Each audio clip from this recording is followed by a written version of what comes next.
Viewers, ఈరోజు మనం 7th క్లాస్లోని 9th చాప్టర్ పెరిమీటర్ అండ్ ఏరియాలో ఎక్సర్సైజ్ 9.1లో ఫస్ట్ సెక్షన్ సమ్స్ చూద్దాం. Find the area.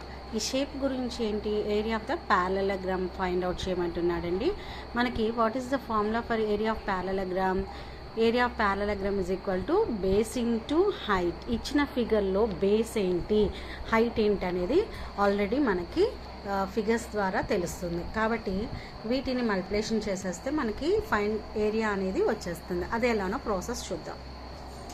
చూడండి, ఇక్కడ మనకి బేస్ అనేది 7 సెంటీమీటర్స్ ఇచ్చారు, హైట్ అనేది 4 సెంటీమీటర్స్ ఇచ్చారు. ఏరియా ఆఫ్ ప్యారలగ్రామ్ ఫార్ములా ఏంటి మనకి, base into height. So 7 into 4 is equal to 28 square centimetres.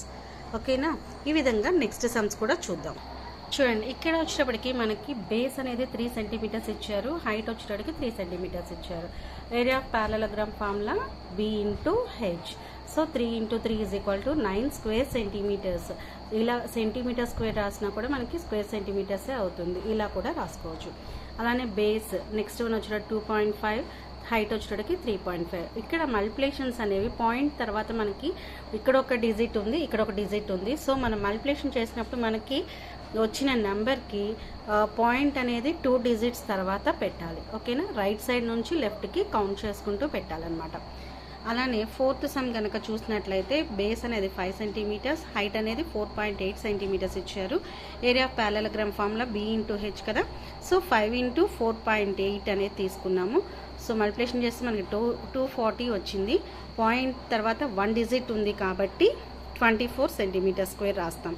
అలానే ఫిఫ్త్ వన్ వచ్చేసరికి బేస్ అనేది 2 సెంటీమీటర్స్, హైట్ అనేది 4.4. Area of parallelogram formula 2 into 4.4 చేస్తే 8.8 స్క్వేర్ సెంటీమీటర్స్. ఈ విధంగా మనం ఫస్ట్ సమ్ అనేది కంప్లీట్ చేయొచ్చు. ఇక్కడ సెకండ్ సమ్ వచ్చేటికి మనకి ఫైండ్ ద ఏరియా అని చెప్పి ట్రయాంగిల్ డయాగ్రామ్స్ ఇవ్వడం జరుగుతుంది. ఏరియా ఆఫ్ ట్రయాంగిల్ ఫార్ములా ఏంటి మనకి, half into B into H. Base ఏంటి, హైట్ ఏంటో వాడు ఇచ్చేసాడు. So area of the triangle find out చేస్తాము. అది ఎలానో చూద్దాం. చూడండి, ఫస్ట్ వన్ వచ్చేటికి మనకి బేస్ అనేది 4 సెంటీమీటర్స్ ఇచ్చారు, హైట్ వచ్చేటప్పటికి 3 centimetres. So area of triangle formula ఏంటి, half into B into H కదా. సో హాఫ్ BH అంటే ఇంటూ 4 ఇంటూ 3 చేసాము, క్యాన్సిలేషన్స్ ఉన్నాయి. సో చేస్తే మనకు వచ్చిన ఆన్సర్ ఏంట 6 స్క్వేర్ సెంటీమీటర్స్. అలానే B సమ్ చూడండి, 5 సెంటీమీటర్స్ బేస్ అవుతుంది, height 3.2. Area of triangle formula apply చేస్తే మనకు వచ్చిన ఆన్సర్ ఎంత, 8 స్క్వేర్ సెంటీమీటర్స్. అలానే థర్డ్ సమ్ C, బేస్ 3 ఇచ్చారు, హైట్ 4 సెంటీమీటర్స్. ఇది ఫస్ట్ వన్ లానే same. Area of triangle is equal to half BH formula రాసాము, ఇలా 6 సెంటీమీటర్స్ వస్తుంది. అలానే ఫోర్త్ సమ్ చూసుకున్నట్లయితే బేస్ వచ్చేటికి 3 సెంటీమీటర్స్, హైట్ అనేది 2 సెంటీమీటర్స్ ఇచ్చారు. ఏరియా ఆఫ్ ట్రయాంగిల్ వచ్చేటికి half BH. So answer is 3 square centimetres.